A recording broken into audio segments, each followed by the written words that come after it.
হ্যাঁ, ইসলামে এই জাতীয় দোয়া রয়েছে, যেই দোয়াগুলো পড়ে আমরা হাম সহ বড় বড় মারাত্মক রোগ, যেগুলো অনেক সময় মহামারী আকার ধারণ করে, এই মহামারী আকার ধারণ করা রোগ থেকে আমরা বাঁচতে পারি।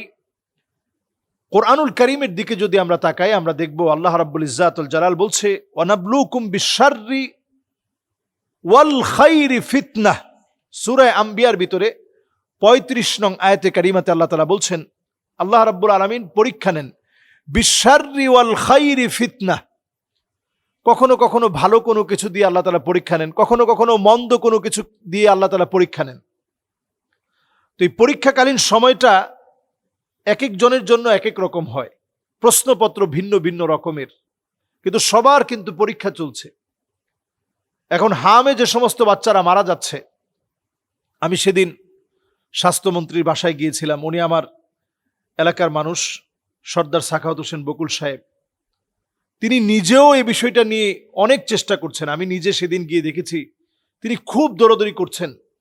রাত তখন 11টা বাজে, তখনও তিনি একেবারে কর্মতৎপর অবস্থায় সবার সঙ্গে বিষয়টা নিয়ে তিনি ডিল করছেন, যে কিভাবে এই সংকটকে নিরসন করা যায়। বড় আফসোস আমাদের জন্য,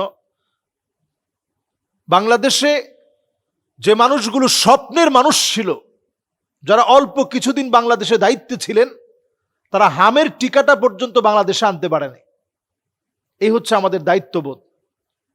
তো যাই হোক, এই মহামারীকালীন সময়টা, এটা কিন্তু একটা মহামারী আকার ধারণ করেছে।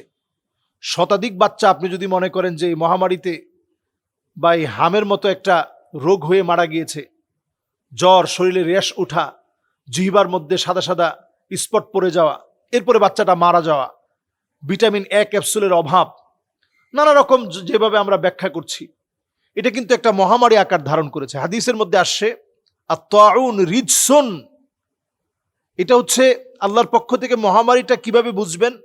উরসিলা আলা বানি ইসরাইল, বনি ইসরাইলের কাছে কিছু কিছু সময় যখন আল্লাহ তাআলা বনি ইসরাইলকে মহামারী দিয়েছেন, ওয়া হুয়া রাহমাতুল লিল মুমিনিন, মোমেনদের জন্য সেটা রহমতের কারণ হয়েছে। তো আল্লাহর আযাব যখন আসে, এটার মধ্য থেকে ভালো দিকটা খুঁজে বের করা, যেটার মধ্য দিয়ে আল্লাহ তাআলা হয়তো এই রোগটাকে আল্লাহ তাআলা উঠায় নেবেন, বড় আযাব থেকে আল্লাহ তাআলা বাঁচায় দিবেন। এই জন্য দোয়াগুলো প্রতিনিয়ত পড়া। হাম থেকে বাঁচার জন্য যেই দোয়াটা আমি বলবো সবাই পড়বেন, দুইটা দোয়া হাদিসে, দুইটা দোয়া অত্যন্ত গুরুত্বের সাথে উল্লেখ করা হয়েছে। একটা দোয়া হচ্ছে আল্লাহুম্মা আফিনি ফি বাদানি, আল্লাহুম্মা আফিনি ফি সামঈ, আল্লাহুম্মা আফিনি ফি বাসারি, লা ইলাহা ইল্লা আনতা। আল্লাহুম্মা আফিনি ফি বাদানি, আল্লাহুম্মা আফিনি ফি সামঈ, আল্লাহুম্মা আফিনি ফি বাসারি, লা ইলাহা ইল্লা আনতা। আল্লাহুম্মা আফিনি ফি বাদানি, আল্লাহুম্মা আফিনি ফি সামঈ, আল্লাহুম্মা আফিনি ফি বাসারি, লা ইলাহা ইল্লা আনতা। এটা ফজরের নামাজের পরে 3 বার, মাগরিবের নামাজের পরে 3 বার। আল্লাহ, আপনি আমার মাথাটাকে ভালো রাখেন, শরীরটাকে ভালো রাখেন, চক্ষুটাকে ভালো রাখেন। এই যে চক্ষুটা, এই হামের প্রাদুর্ভাবের কারণে চোখের মধ্যে কিন্তু মারাত্মকভাবে ক্ষতিগ্রস্ত হচ্ছে ছোট ছোট বাচ্চারা। তো এই চোখকে হেফাজতের জন্য নবীজি এই দোয়াটা শিখিয়েছেন।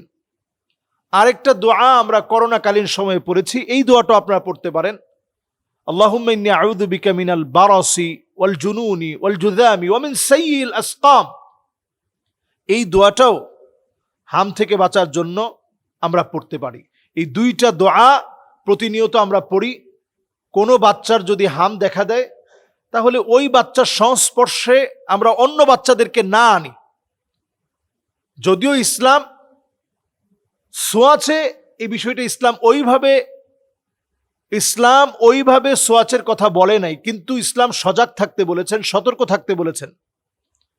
একটা পালের ভিতরে যদি ঘোড়া অসুস্থ হয়ে যায়, তাহলে এই অসুস্থ ঘোড়াটাকে আলাদা করে অন্যান্য সুস্থ ঘোড়াগুলোকে অন্য জায়গায় রাখা। এটাকে হাদিসের পরিভাষায় বলা হয়েছে নাফিররু মিন কাদারিল্লাহি ইলা কাদারিল্লাহ। ছোট ছোট বাচ্চাদেরকে পর্যাপ্ত পানি পান করানো, তাদেরকে পারলে পানি আপনারা সূরা ফাতিহা, এর আগে 41 বার সূরা ফাতিহা পড়ার আগে 11 বার দরুদ শরীফ, ফজরের নামাজের পরে, ফজরের নামাজের সুন্নতের পরে পারলে সবচেয়ে ভালো। যদি না পারেন তাহলে সুন্নত এবং ফজরের নামাজ পড়ে 11 বার দরুদ শরীফ, 41 বার সূরা ফাতিহা এবং শেষে এসে আবার 11 বার দরুদ শরীফ পড়ে সেই পানিটার মধ্যে ফু দেন। সূরা ফাতিহা হচ্ছে শিফা, এটা উম্মুল কোরআন।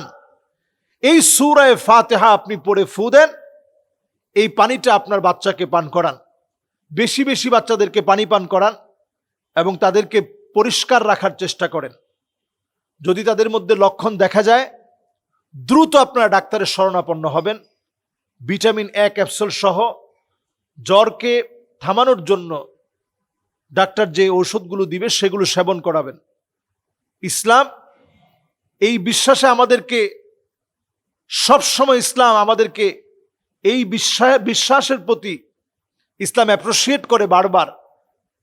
সেটি হচ্ছে ওয়াইদা মারিত্তু ফাহুয়া ইয়াশফিন। আমরা নিজেদেরকে অসুস্থ বানিয়ে ফেলি নানা কারণে, ফাহুয়া ইয়াশফিন, এরপরে আল্লাহ আমাদেরকে সুস্থ করে। ইনশাআল্লাহ যেই হামের প্রাদুর্ভাব এখন দেখা দিয়েছে, আল্লাহ তাআলাই আমাদেরকে ইনশাআল্লাহ হেফাজত করবে। আল্লাহ রাব্বুল আলামিন আমাদের শিশু বাচ্চাদেরকে হেফাজত করুক, আমিন।